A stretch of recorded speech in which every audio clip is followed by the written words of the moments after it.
Live from wherever you happen to be, it's the SNL Hall of Fame podcast. And now, here's your host, curator of the Hall, Jamie Dew.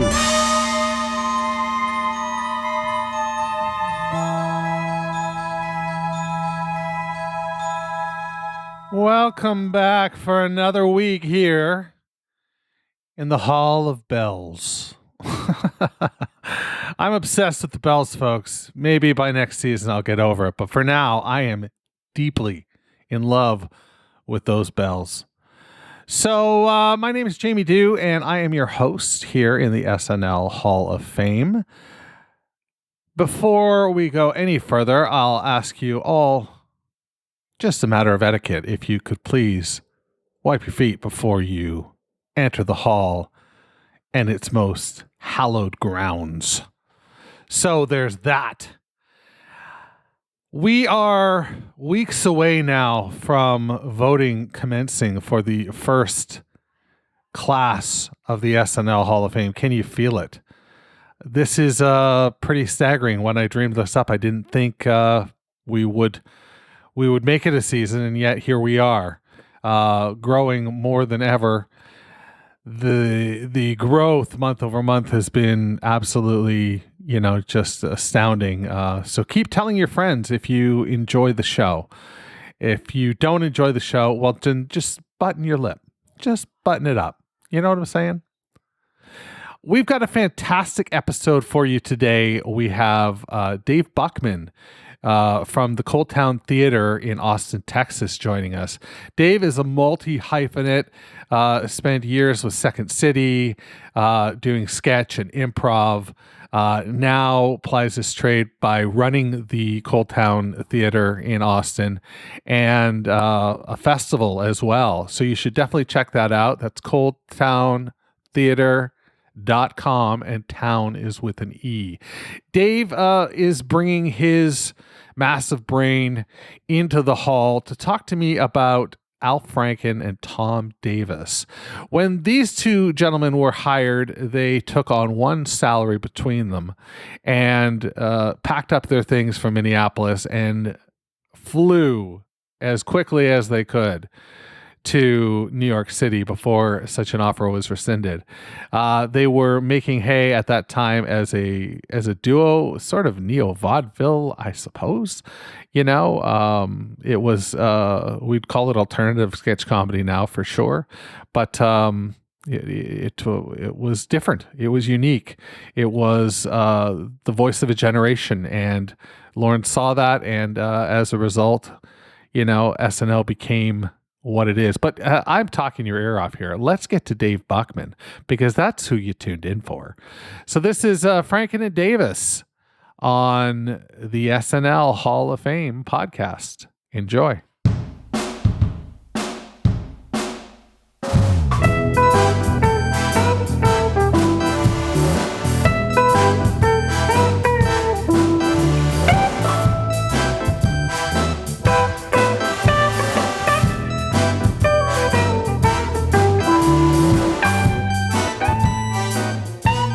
So, give me a little bit of your, SNL, more focused SNL bona fides.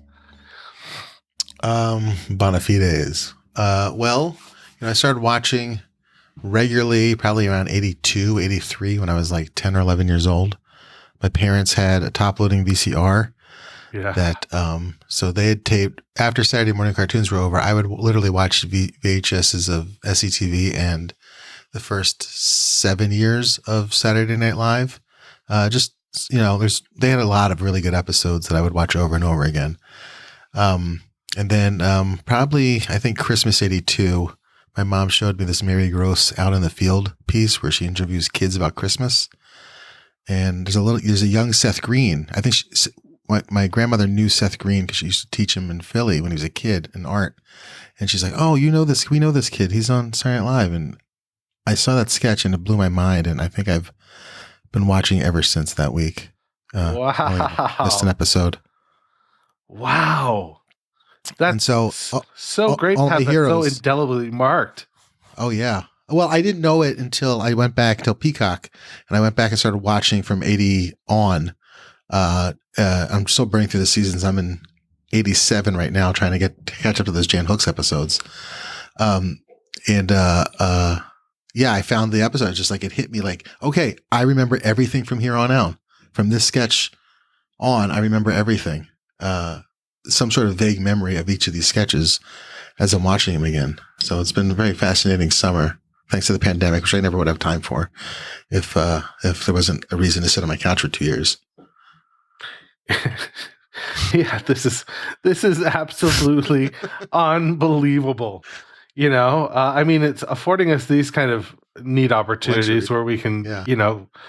make a connection over the internet, or I would be at meetings or teaching classes or going to shows every night, and would never have time to watch 8 years of Saturday Night Live from the 80s, which is all I ever want to do in my life, is watch Saturday Night Live from the 80s and 90s.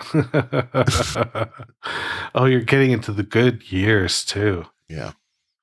So when you watch those early years, obviously there is a writing duo that you are here to discuss today and nominate to the ballot of the SNL Hall of Fame. Talk about these princes of comedy. That's right. And this is Franken and Davis. Yes, Al Franken and Tom Davis, international communist revolutionaries. Franken and Davis. They were writers. They were head writers. They were featured performers. They were producers. They were the first comedy team to be hired as a whole, predating Lonely Island, Practical Theater Company, Good Neighbor, Please Don't Destroy, Dratch and Fay. They were the first writers to move into the cast, predating Sudeikis and Tim Robinson and Michael Bryan and Tina Fey and Dismukes and Jost. And they had their own ability.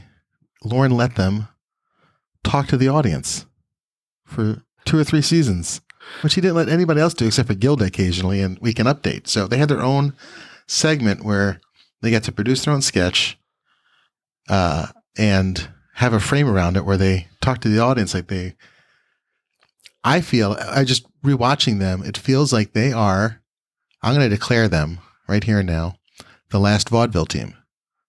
Oh, they were the last vaudeville team. Those shows, you can just feel how much they were influenced by vaudeville and how much they wanted to subvert it. So I should have saved all that for the end of the episode, but that's kind of my case. Let's dig into that a little bit more. I mean, all due respect to Conan and O'Donoghue and Smigel and all that, but we're nowhere without Franken and Davis's footprint on this show. Their footprint probably is one of the largest from the writers. I think so. Just by the era that they were there, right? They were both there for the first 5, and then Tom shared Davis, I think, a writing credit, a writing salary. They shared a $350 a week's writing salary. Yes, that was sort of the agreement. They were the last hired, and when they were told that they could come to New York, or asked to come to New York, that news was broken to them that they were sharing that $350 salary. But not only were they the last original hires, they were the last original writers to leave as well. Oh, yeah. Maybe Jim Downey. Jim Downey, I think, left the same year as well. But Jim Downey's not an original. That's right. He wasn't there until the second season. Yeah. Oh, yeah. I really like that idea of. Have you read the Tom Davis book? No, I haven't, but I've been reading a lot about it. Definitely some excerpts and whatnot. He's really just a good, personable writer. Yeah, it's a very easy read. It's one of those reads that just sounds like somebody is just reading it to you. But he definitely speaks of some of the sketches that he wrote specifically. So when I think of the two of them, I think you've got this sort of absurdist with Davis, and then Franken, sort of formed a little bit more of the like the political ideology satire of the show. Yeah. Oh, for sure. They were, I mean, all due respect to O'Donoghue, their mark on the show lasted a lot longer in terms of what comedy is now. They were straight absurd. They found the game. They heightened the game. Kind of what we know to be like the used to be style of comedy now, with a bit of the kind of the zaniness. The inmates running the asylum energy that the original cast had. They were that. They were the young kids kind of representing, the counterculture in the writer's room. And they continue to have just such a long shadow on the future of sketch comedy from, not only were they there for the first 5, but they came back for another 10 each. Yeah. In the 80s and 90s. So, 15 years in that writer's room. They don't perfectly overlap either. Franken was there a little bit longer. So, bleeding into that. Franken lasted 1 season longer than Davis at the end there. But then Tina Fey brought Davis back for 1 season, I think in 2002. So they each had 15 seasons between them. Yeah. Yeah. Just their last one was separate. And the things that they put up on the boards, you think about that original run. Do you get more iconic than Julia Child blender French chef sketch or Little Chocolate Donuts? The 2 most iconic Belushi and Aykroyd solo sketches they're responsible for. Those 2 alone are just right off the bat. But then you do their separate kind of what else they contributed. Al Franken had that whole limo for Lamo speech about Fred Silverman, kind of burning NBC to the ground. Then they had Tom Davis writes Coneheads with Aykroyd. He writes Nick the Lounge Singer with Paul Schaefer and Bill Murray. He writes Theodoric of York with Steve Martin. In the Middle Ages, medicine was still in its infancy. The art of healing was conducted not by physicians, but by barbers.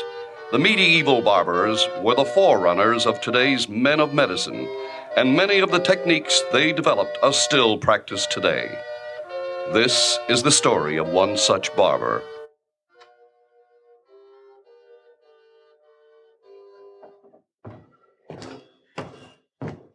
Hello, Theodoric of York. It's springtime, and I'm here for my annual haircut and bloodletting. Well, welcome, son of Miller, William. Well, it's time to see you now. Have a seat. Brunhilde, you start on his hair, and I'll open up one of his veins. Yes, Theodoric. Well, how's that little baby I delivered last Christmas when your wife died? The little fellow is deformed. Oh, that's right. I remember now. This may hurt. And now it's time for another episode of Theodoric of York, Medieval Barber. There you go. Well, looks like I have another patient. I'll be back in a minute to see how you're doing. Right, thank you. Just a trim, Brunhilde. Hello, Theodoric, barber of York. Hello, Joan, wife of Simpkin the miller. Well, how's my little patient doing? Not so well, I fear. We followed all your instructions. I mixed powder of staghorn, gum of Arabic with boiled sheep's urine and applied it in a poultice to her face. And did you bury her up to her neck in the marsh and leave her overnight? Oh, yes. But she still feels as listless as ever, if not more. Well, let's give her another bloodletting. Brunhilde, Yes, Theodoric. take 2 pints. Yes, Theodoric. Will she be all right, barber? Well, I'll do everything humanly possible. But unfortunately, we barbers are not gods. Medicine is not an exact science, but we're learning all the time. Why, just 50 years ago, we would have thought your daughter's illness was brought on by demonic possession or witchcraft. But nowadays, we know that Isabel is suffering from an imbalance of bodily humors, perhaps caused by a toad or small dwarf living in her stomach. Well, I'm glad to see she's in such good hands. Well, thank you. Oh, Jesus. Oh, God. Theodoric, barber of York. Say, don't I know you? Yeah, you worked on my back. What seems to be the matter with your friend here? I broke his legs. I was at the festival of the vernal equinox, and I guess I had a little bit too much meat, and I darted out in front of an ox cart. And it all happened so fast, the poor little fellas couldn't stop in time. Well, you'll feel a lot better after a good bleeding. But I'm bleeding already. Say, who's the barber here? Okay, just do something for my legs, could you please? Okay, well, look. No! We'll get him up on the gibbet over here. This might hurt a little bit, naturally. Yes, I think it is. I think it's hurting. A little pain never hurt anyone. Okay, place them up there. Okay, what we're doing is separating the bones a little bit, and if you don't feel better tomorrow, we'll just cut them off here. I'm pretty sure I'll be feeling better tomorrow. Okay, this will teach you to go easy on the mead. Brunhilde put a few leeches on his forehead. Okay. Thank you, Brunhilde. You're so kind. How are we doing? I feel faint, but... Well, when was the last time you came in for a worming? I guess I'm due, but I don't have time today. Please, accept my payment. This fine fat goose. Oh, well, thank you. Brunhilde will give you your change. Thank you, Theodoric. Well, how's the little patient doing? She's worse. She's looking pale. Well, if she's not responding to treatment, we'll have to run some more tests. Brunhilde, bring the Caladrius bird. Caladrius bird? Yes, the Caladrius bird is a test. We put it next to the patient, and if it looks at the patient's face, then she will die. If she looks at her feet, then the patient will live. So, a little test. Hey! Can you interpret these signs? Seems to be looking up and down there. Well, okay, just take off. Well, I'm not sure how to read that. Just take 2 pints from her. Yes, Theodore. Take 2 pints from that bird, too. She's dead. Dead!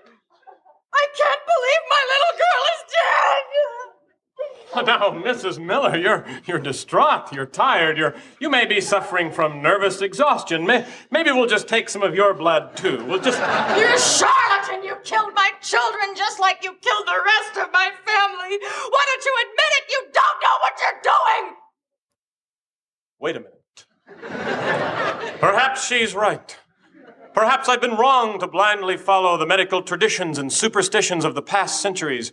Maybe we barbers should test those assumptions analytically through experimentation and a scientific method.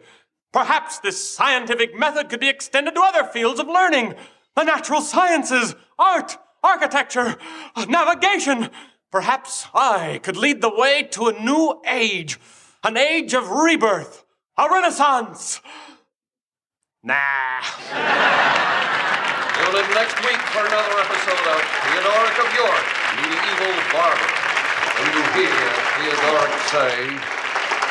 Well, I think a little more bloodletting and some boar's vomit, he'll be just fine.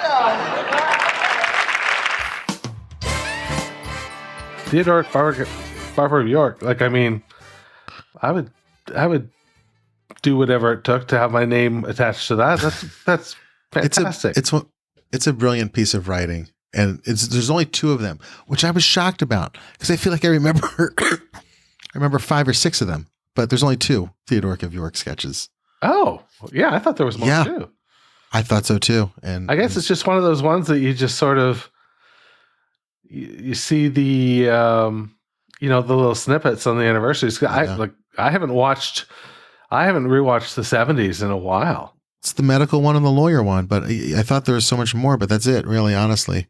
But it's such a funny way of demonstrating what's wrong with society today and how we got there, how we used to do things and how slow it is to change things, and just completely barbaric at the same time. I can't believe people lived like that. You know what I mean? Like that's how you see these Game of Thrones shows and people are like, well, I guess it's my time to die. And no one seems to be scared of dying back then. That's how just people dealt with each other. And then you look at things like the Coneheads, like to come up with something like that and create a whole universe like the Coneheads or the whole universe of Nick the Lounge Singer. Yeah. It's brilliant. Yeah. Oh, I mean, totally. You know, it makes me wonder how many more people know Franken because of the route that he took. He was much more prominent in front of the camera, where Davis, you know, was a predominant writer, but Davis did appear on camera as well. Can you think of any other memorable Davis moments? One of the best ones. He does the Nixon Kissinger sketch where Nixon's talking to all the president paintings. He does Ask President Carter, and that's Tom Davis, who's needs to be talked down off some acid by Jimmy Carter on that phone call. He does the last episode of that run is one of my favorite sketches with Buck Henry is Lord and Lady Douchebag. He writes that one. And then later, 10 years later, Tom Davis comes back and writes The Continental for Christopher Walken. Al Franken puts up Stuart Smalley, which he originally wrote for Mike Myers. And then he does 20 sketches as Stuart Smalley, a book, and a movie, and about a dozen catchphrases that people still say today. Yeah, what a that, track record. What a track record between the two of them. Some of those classic sketches there are, recurring characters, on top of the 10 sketches they did as the Franken and Davis show, which was their vaudeville show, kind of open sketch for them. And those are some weird ones. Now, a lot of them are problematic and a lot of them are visual jokes. So a lot of them aren't going to work for this podcast. No. Because you need to see the visual, or it's, I don't know. Tom Davis had a little bit of gay panic jokes, a lot of gay panic jokes. But that was the style back then, unfortunately. But there's a couple that play out. Like there's a great one where they have Gilda playing Kennedy's wife, Jackie Kennedy. Okay. And they're at a dinner party for some reason, and Tom Davis starts choking, and they all think he's playing charades, and he's trying to get them to understand that he's choking, and they're playing a game out of it, trying to guess what he's trying to tell them. It's very funny. It might work audibly, but it's very funny. If you're gonna pick any one of them, I'd play that one. But I mean, any of the ones I just mentioned, Coneheads, Theodoric of York, Nick the Lounge Singer. It's just a litany of like Little Chocolate Donuts. They're all amazing. In the 50th anniversary, when they cut together an interlude of that era, almost everything that you named we'll see. Yes. I just went to go see Al Franken live, by the way. How was it? Last month. It was fantastic. He just basically told stories about the Senate. Does great impressions of Ted Cruz, does great impressions of Klobuchar, does great impressions of Chuck Grassley. And the stories are so funny. And he relates it back to Saturday Night Live a bit, and he takes questions from the audience. He's very, very charming. He still has the same pattern of delivery that lets you completely understand what he's saying and lets you catch up to his fast-moving brain. I love Al Franken so much. Yeah, it's a great partnership, and kind of wish you knew them back then, because I bet they would have been fun to hang out with and write sketches with. Oh boy, just reading that Davis book, it's like, I don't know if Franken was as bad as Davis, but just an insatiable thirst for for drugs. Like, Yes. you know, every other paragraph, it's like, you know, he's like, well, I popped 2 of these and 3 of these and smoked a joint and then did this. And then, you know. Yeah, that's what broke them up. That Al didn't like it anymore. And, you know, Tom ended up dying of neck and throat cancer, which is such a shame. It's got to have something to do with that amount of drugs that you're ingesting and putting on your esophagus and tongue. And now to talk about the new Saturday Night Live staff and, of course, himself is former Weekend Update correspondent, Mr. Al Franken. Al?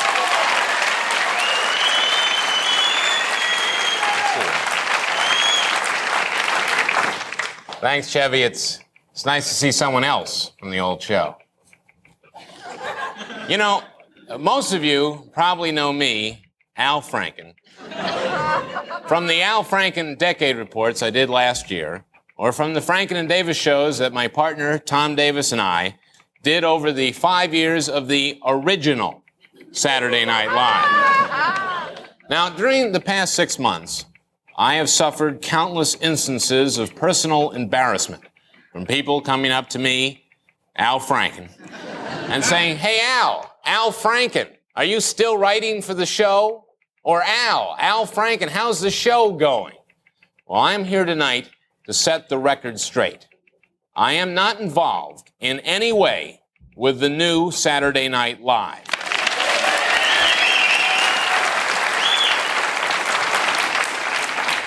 Now, there's been a lot of articles on how Saturday Night fell apart. Now, here's one in this week's TV Guide. I see, and it's a pretty good one. It's okay, anyway. I don't know if you can see that, but the real story has never fully been told until tonight. And you can believe it because it's coming from me, Al Franken. You see, Lorne Michaels, the producer of Saturday Night, decided after last season that it was time to go on to different things. Now, he figured the first season had been great. And then Chevy left. And the show, of course, got even better.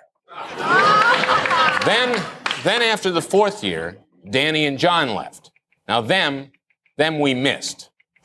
So after 5 golden years, Lorne decided to leave. And so did those close to him, including me, Al Franken. So NBC had to pick a new producer. Now, most knowledgeable people, as you might imagine, hoped it would be me, Al Franken. But instead, without consulting the show's staff or cast, NBC picked Gene Domanian, an associate producer on the show. Now, I don't want to be cruel to Gene, because it might make you think less of me, Al Franken. Anyway, it took NBC 12 shows to figure out their horrendous mistake, and a month ago they fired Gene. Okay, now, who do they pick to rectify the original error? Someone who knows what he's doing? Someone like me, Al Franken? No, they pick Dick Ebersol. Now, I know Dick because he was a network executive in charge of late-night programming when Saturday Night started, and as such, was the first person to steal credit for the success of Saturday Night. Credit which should rightfully go to Lorne Michaels and me, Al Franken. Now, let me give you some background on Dick Mr. Humor Ebersol. His credits include The Waverly Wonders, starring Joe Namath, Roller Girls, and a show called Joe and Valerie about a kid from Brooklyn who dances every night at a disco. Now, to this day, Dick claims that he never saw Saturday Night Fever and that it was all an amazing coincidence. Anyway, I know Dick, and I can tell you that he doesn't know Dick.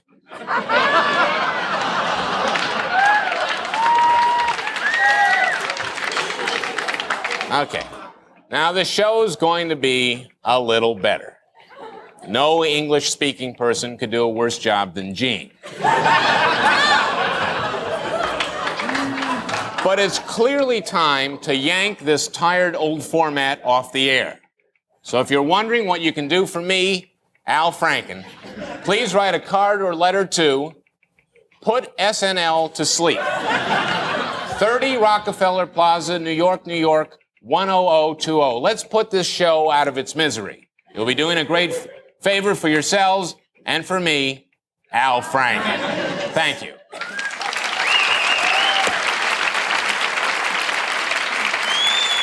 Thank you, Al. Al, you're actually going to be hosting the show next week. Is that all right?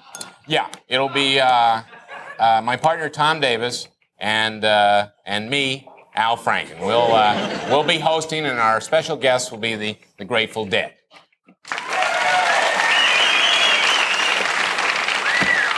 Well, thanks, Al. Yeah, so watch next week, but not after that. Thank you, Al.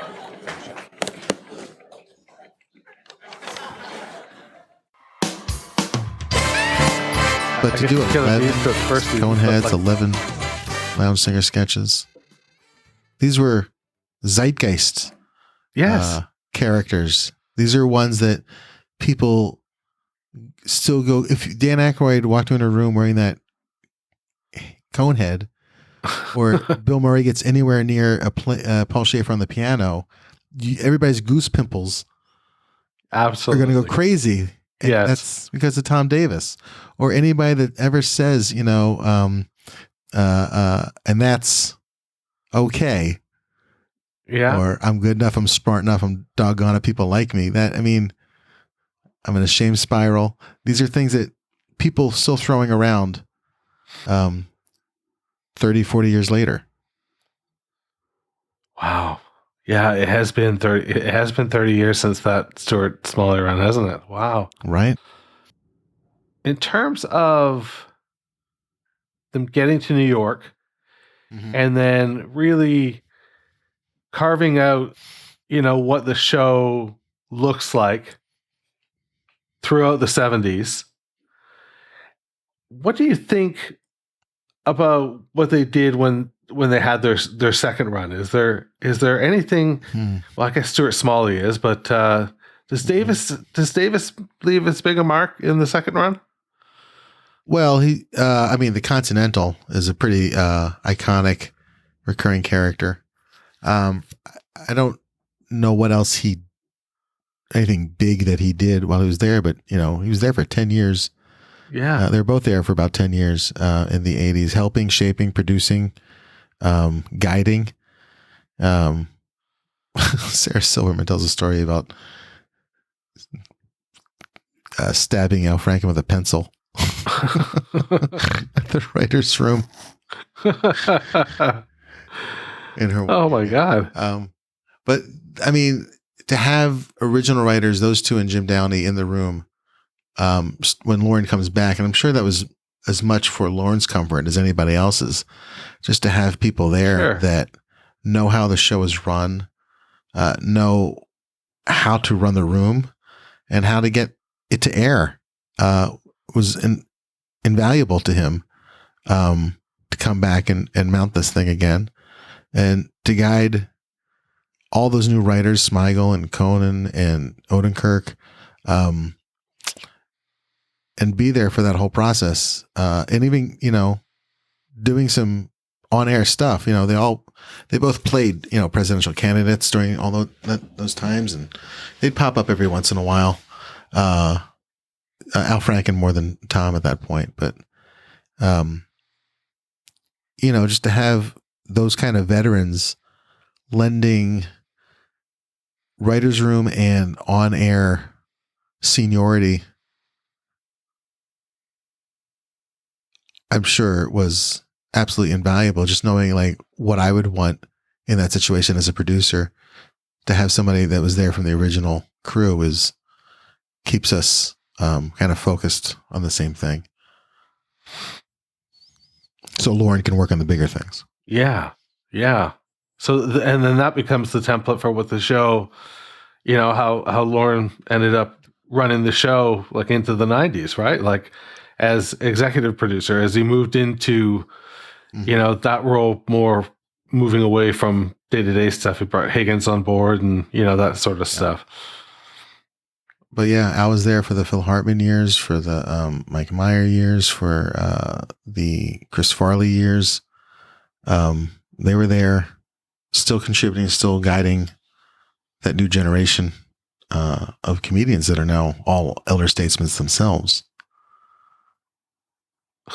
And above all, he becomes a United States senator, and a really good one at that too.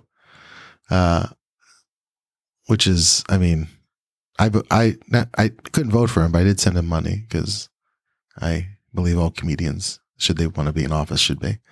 So I even contributed to Gary Kroger ran for the Iowa Senate race. I made a contribution to him too. So, that's really great. Any Saturday Night Live alumni that want to run for office, I will donate to your campaign. Absolutely. You heard it here first. We painted a good picture of why they deserve to be on the ballot, but why should they be in the actual Hall of Fame? They have had more jobs at Saturday Night Live than anybody else.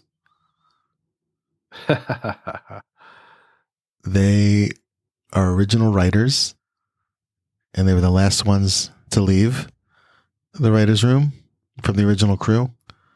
Yeah, they had a hand in several generations of casts, writing for them and guiding them and leading them.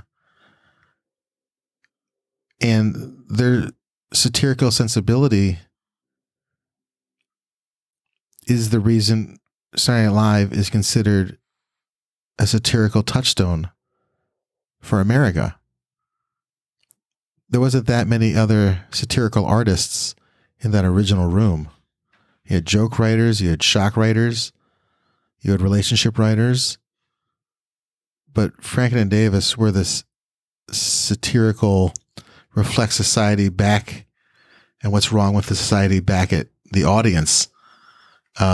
And that's really, you could draw a straight line from them to Adam McKay to Tina to Seth. Well, I could just listen to you talk about Saturday Night Live. I could do it all day. for a long time. So we'll definitely have you back, for sure. If people want to find out more about the theater or about you on the interwebs, where do they look?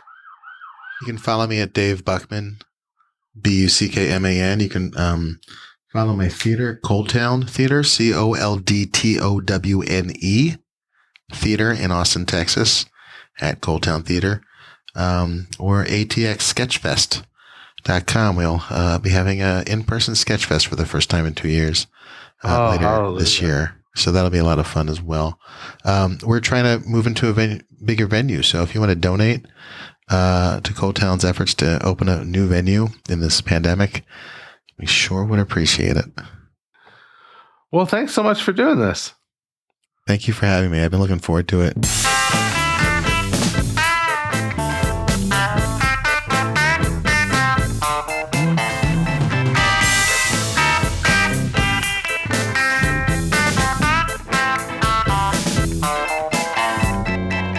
Dave Buckman was looking forward to coming to the SNL Hall of Fame to talk to me about Franken and Davis. How lucky am I?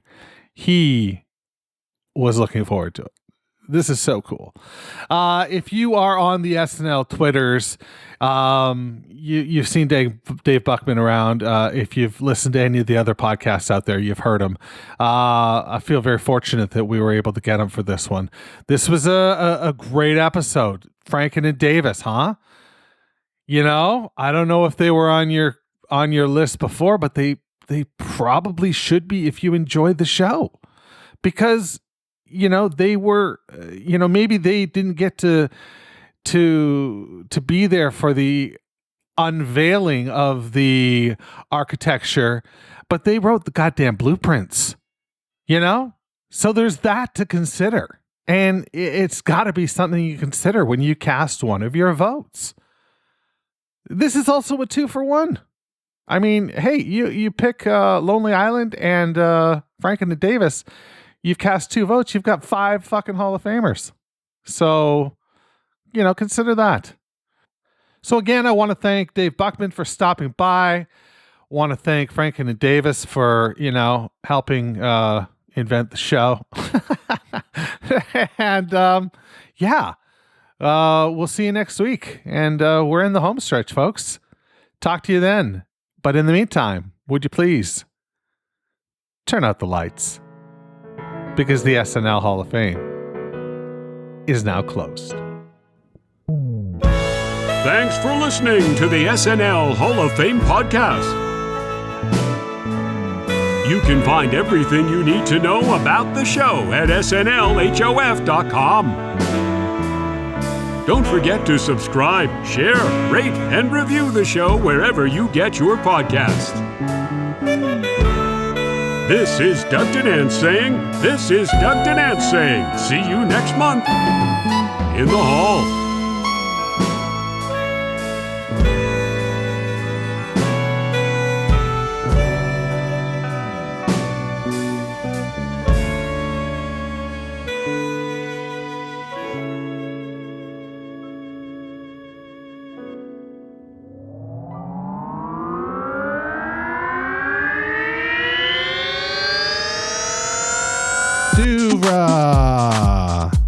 Podcasts and such.